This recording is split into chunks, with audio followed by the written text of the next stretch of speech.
Welcome, everyone, to another edition of The Travel Show with your host, Ted Blank of Ted Blank Luxury Travel and Adventure. And as we do every Thursday, we chatted up about our favorite travel topics. And I'm looking very forward to talking to you today because we're going to talk about something that's near and dear to my heart, and that is getting away during the winter. Getting away during the winter. Well, yes. First of all, how have you been? I've been doing well, but I think every week that we talk, the dreaded S word gets a little closer. I know. You know, how long will it be before it's time to put the snow markers out and hibernate for winter? Not quite there, but getting My husband actually just got out the snow brushes and put them in our cars. You know, he's German, so he's he has a plan. And he sticks to it. It's good. But I didn't like that. No. I said, put it in the way back so I don't see it. No, you know, and it hasn't been too long since the air conditioner got turned off and the heater got turned on. So it's coming, unfortunately. I know it's coming. So when the weather does take a little turn to the cool side, is that when your phone starts ringing? Yeah, people, you know, it's interesting when you talk about those kind of warm weather or those winter getaways. Some people are real proactive about it, you know, and I have folks who booked stuff 12 months ago or so, but a lot of people don't do it until they start to feel the chill in their bones. And then because they're thinking about other things. Well, or they're maybe just in denial. You know, that could be it too. I'm a little bit like that too. Well, if I don't plan a winter vacation, winter won't come, right? It's not how it works. Doesn't work that way, yeah. No. If I don't put my snow brush in the car, I won't ever need it. Yep. Well, winter is coming, and it's always nice to look forward to getting away. Yeah. Yeah. And, you know, it's always interesting because there are so many perennially popular places. I'll say that fast 3 times. Perennially popular places that folks like to go. You know, those warm weather destinations, Florida, the Caribbean, Mexico, even Southern California for some people. And we've all been there, and we know why they're popular. They're popular because of the weather. And that's not changing. That's, you know, we're still going to have winter here, and they're still going to have really pleasant weather down there. And so that's why those places are always really, really popular. But it's been interesting, I'd say, you know, in the couple years since COVID appeared, how things have changed for some of those traditional destinations. Like what? So the first thing I would say is that, you know, Florida has become so popular. And if you look at Florida, there aren't a ton of beach resorts in Florida. There are a lot of places to stay, but there aren't a massive number of beach resorts. And so they have raised their prices. They have gotten really, really full. And, you know, sometimes flights to Florida, you can still sometimes find a cheap flight to Florida. But Florida has gotten really expensive. And, you know, Disney World has gotten so popular that it's almost like planning a military operation to go visit Disney World. I have some colleagues who specialize in planning trips to Disney World, and what they do and what they know, and you know, you literally have it timed down to the minute of what time you have to be at this ride in order to not spend your entire vacation waiting in line. Wishing you were on the ride. Wishing you were on the ride. Yeah, and so it's really changed. And I think when I was a kid, and you know, when you was a kid, you could just be spontaneous. You could kind of pop down there, you know, wait till the last minute. Load up almost a car, you know, or fly down, wagon. Rent a car, and it's changed. And so it requires a lot more advanced planning. And if you want to stay at a nice place on the ocean, like I said, there aren't too many, and the prices have really, really gone up. And a lot of the kind of smaller, family-friendly resorts have been replaced by larger, more luxury-oriented properties. Been hit by a hurricane. Yeah. And so if, you know, you're looking for a real luxurious place to stay, Florida has a lot of good options. But kind of for the family-friendly price point, not so much anymore. So where would you suggest that we look for a winter and spring getaway? Yeah, so kind of the second popular destination is Mexico, followed by the Caribbean. And Mexico definitely is the place where, you know, at every level of accommodation, 2-star, 3-star, 4-star, 5-star, your dollar will definitely go the furthest in Mexico. It's going to have the most attractive price points and certainly the most choices available. And it is interesting how even the kind of the tried and true all-inclusive resort has really evolved. And there are now all-inclusive resorts that are really geared towards foodies. There's actually a vegan all-inclusive resorts. So if you're on a vegan kick or you have a vegan family member, there's a resort that's 100% vegan. There are resorts for families. There are resorts that are focused on music and golf and even, sort of authentic Mayan experiences. So that range of options in Mexico, and particularly in the Cancun area, has really expanded. The geography has expanded. From one end to the other, it's a long ride to get down there. And interestingly enough, they're even now building resorts that aren't on the ocean because there isn't much oceanfront land left. And for me, that would be totally fine. I'm kind of indifferent to beaches. I don't like getting sand in my feet and other places, so I'm happy with the pool. So I would be totally fine with that. But if you like beaches, obviously that might not be ideal for you. And there are also a lot of really nice non-all-inclusive resorts out there. And I think for folks who have gone to Mexico before, and they're going primarily for the temperature, for the beach, or for the destination, and don't drink very much, I would really recommend looking at one of the non-all-inclusive properties. They have some just top-notch resorts. They're absolutely gorgeous. Amazing programs like kids programs, family programs, wonderful restaurants, and you can get off the property and go explore, without feeling like you left something behind. And so really that destination has evolved so much from what it was 10, 20, 30 years ago. And so I think it will continue to be popular. It's easy to get to, flights are relatively affordable, and there is something for everyone there. So that's something that you could help us really dig into and find out. Maybe we're going as a couple, or maybe we are going as a family, or maybe our kids are older, or maybe they're younger, and there's something for everybody is what you're saying. Yeah, and also to kind of sift through all the, kind of separate the wheat from the chaff. If you look at every single resort online looks beautiful. Not all of them are. And every single resort is perfect for you. But that's not really true. So to understand what it is you're looking for and help to make that, kind of do that matchmaking piece is something that I like to do. Love working with families, multi-generational families. Something that's interesting that's come up now is actually people want to do what we call in the business a split stay. So they might want to spend a couple days in Cancun and then maybe fly to Jamaica and spend some time in Jamaica.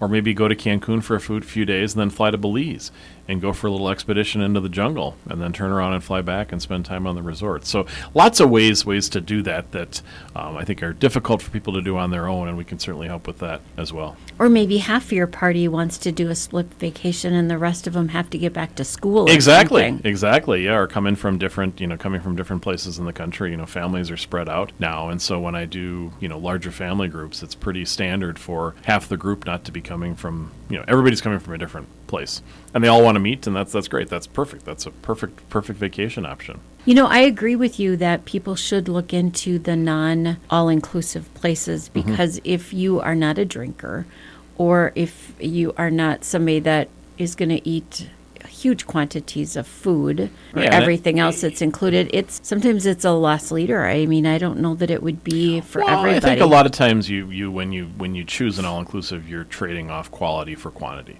And so the European plan resorts and some of the ones I've stayed at are just amazing. I mean, among the best hotels in the world, but at a price point that's a Mexican price point, not an Italian price point. So a lot of these, though, if you are in an all-inclusive, you sort of feel, as you said, you have to stay at that stuck because you don't want to give up the food and a lot that you of paid them for. Are kind of stuck. You're out. You're nowhere. Way out. Yep. But part of what you have said is great about traveling is really getting to know where you are.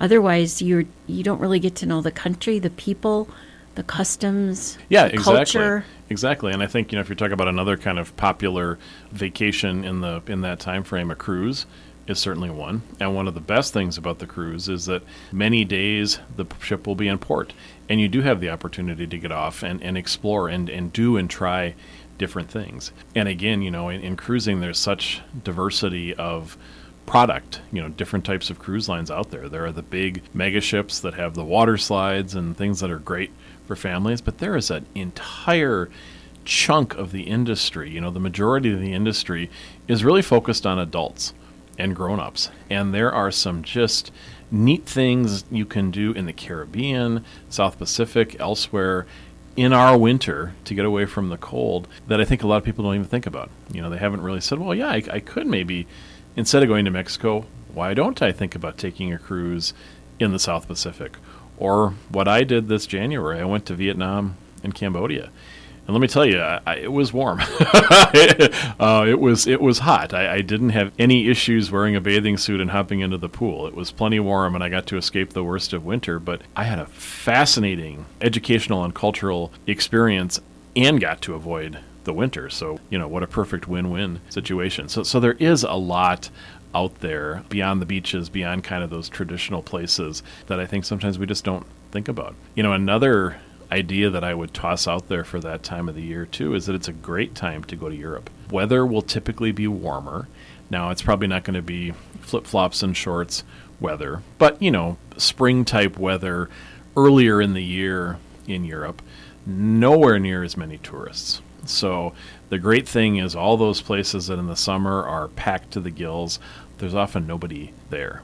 And so, it's a great opportunity if you want to go to a European city and do some museums and some of those sites. It's a perfect time to do it. The weather's pleasant. You can wear a light jacket, go outside. A lot of sidewalk cafes and restaurants and things like that will be open. But Rome in March and April is a beautiful, beautiful place. And the weather's just absolutely lovely. And so, again, a different take on that same get away from the biting cold here to someplace a little bit warmer. And let it be an educational vacation. Yeah, absolutely. A family vacation like that would be something that I think a lot of people would enjoy doing, and you could certainly put something together so that it's hitting all the boxes for everybody. Oh, absolutely, absolutely. And, one of the neat things that I love to do with families when they go to Europe is to set up a museum tour that's not just somebody pointing out pictures and droning on, but there are so many neat things we can do, scavenger hunts and even behind-the-scenes tours where the kids can, pretend to be a curator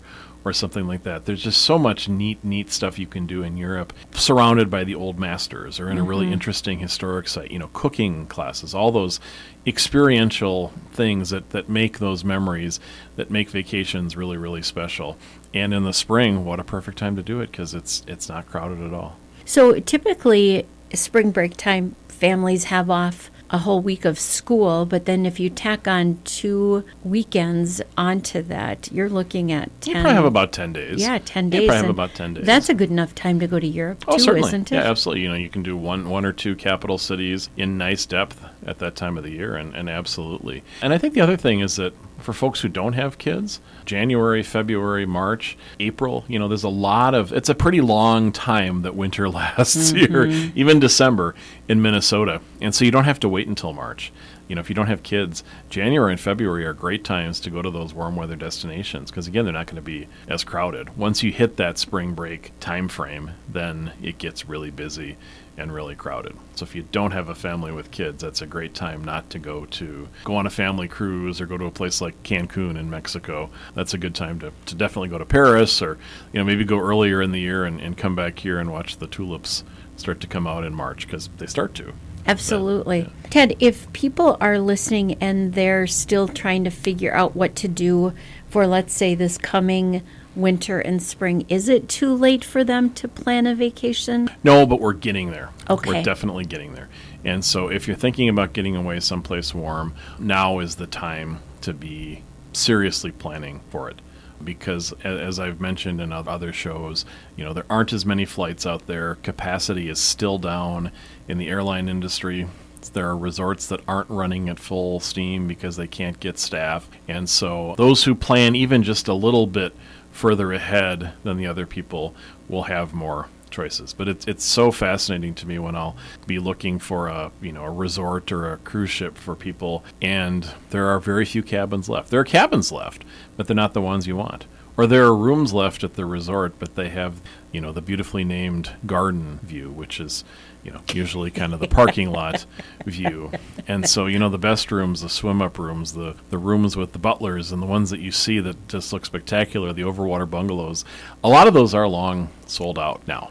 And so, having some flexibility in your timing can definitely help. Or think a little bit about, hey, let's plan the 2025 trip now, but let's also do something different in 2024, like go to Europe or go to the South Pacific, or do something totally different than we would have maybe done in the past. You mentioned how we're just not back yet pre-COVID.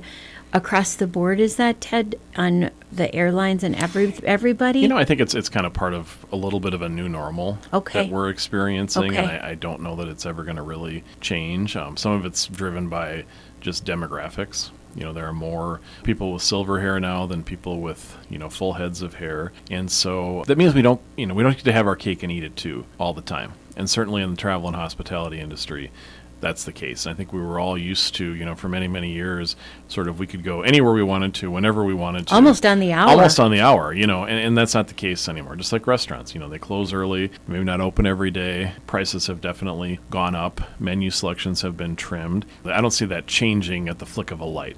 I think that's going to be part of our world, for the foreseeable future. And is it driven by us as consumers, or what is that driven by? Well, I think, travel companies certainly want to respond to consumer demand, but by the same token, if they can't do it profitably, if they don't have the staff, if they don't have the equipment, if they don't have the space, building a new wing on the resort is a lot more expensive than it was 5 years ago. And so companies are going to think twice about some of those expansion plans as well. And certainly, more and more people are traveling. It's the number one way people want to spend their money. And so as more and more people travel, not just Americans, but people all over the world, there isn't enough space for everyone all the time in one place. So we're going to have to pick and choose if we're kind of late to the table. So definitely as it gets later, the more flexibility you have, that will be better. And maybe be prepared for your first and maybe even your second choice not to be available. But you can still put something together for us. We can find something. Yeah, we can definitely find something. And how can we do that, please? Yeah, so the best way to get a hold of me is to give me a call at 651-964-8245, or you can visit my website at tedblanktravel.com, and you can subscribe to my e-newsletter there, or you can request an appointment, and we can chat on the phone, we can chat via Zoom, or we can get together in person and chat. Oh, I love that. Got my wheels turning. All right, good. Darn excited. Darn excited to think about getting through the winter. Ted, thank you so much. Ted Blank is the host of The Travel Show on AM 1460 and FM 97.7, KDWA in Hastings. This travel show has been brought to you by Ted Blank, Luxury Travel and Adventures.